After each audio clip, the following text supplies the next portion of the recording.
Moving sucks.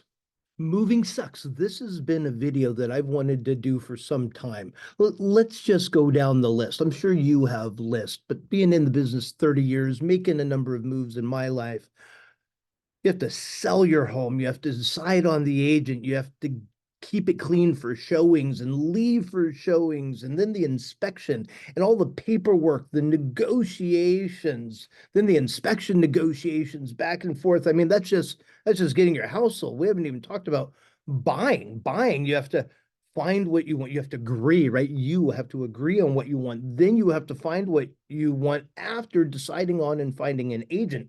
Do you pick one cold? Do you get a referral? How does that work?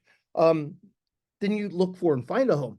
Then you have to negotiate on the one. And maybe in our market, you're up against multiple offers. And maybe you have to do that one time, great. Two times, probably three or more times, quite possibly, especially if you have a subpar agent on your side.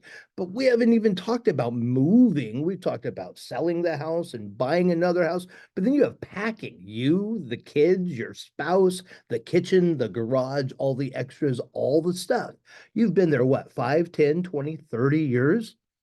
Getting it all together, that in itself, ooh, an energy draining, a soul draining experience if you're not careful. And then, of course, there's the actual move date. After you've orchestrated all the dates, after you've changed the dates once, twice, three times, after you've shut off all these utilities, set them up over here, things change, and we have to set them up again over here and then change the dates on turning them on over here. There's so much to it.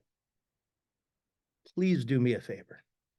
Find a professional that helps you through all of those phases and makes that as easy as possible, or easier than if you were doing it on your own or with a poorly prepared agent. This is such a big move for you, your life, whether it's your first time homeowner and it wasn't a sell and a buy, but you still had to tie up the lease and figure that out and get ready for this move, or it's a move up. We're selling this one and buying the next one, or it's a move down. You've been in your home 30 years and you're going from that 2-story to that 1-story, or you're moving out of state, whatever that might be. It's a big deal. We pride ourselves on making that process as easy, as smooth as possible by first educating